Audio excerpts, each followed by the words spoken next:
Ézéchiel 16,50 nous dit que l'un des péchés de Sodome était de faire des choses détestables. Le mot hébreu traduit par détestable fait référence à quelque chose de moralement dégoûtant.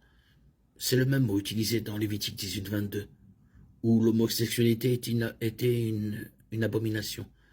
Jude 1,7 intervient également. Sodome et Gomorrhe et les villes voisines se livrèrent à l'impudicité et à la perversion.